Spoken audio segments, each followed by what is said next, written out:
guys, nag-send sa amin si Madam ng whiskey. Galing pa ito ng USD. Tikman ko muna yung whiskey.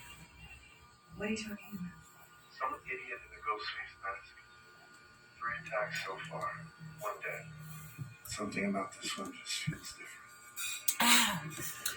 Ang sarap pala ng whiskey, no? Maganda siya sa lalamunan. Yeah. Parang matamis-tamis na maalat medyo.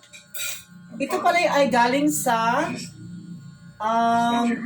BAM, Claremont, Frankfort, Kentucky, USA. Ang may-ari guys, ito pala sila. Hindi kasi 7th generation of the BAM family. Ito pala yung bunso, si Jacob BAM, 1760-1834. At saka si David BAM na 1802-1854. Ito pala yung mga may-ari guys, oh. Kung gusto nyo gumaya nito at uminom nito, palot ang agtang nyo. Wala na kayong buhok. Kaya guys, uminom lang kayo ng uminom kasi pag senior na kayo, wala na kayong buhok. Thank you so much.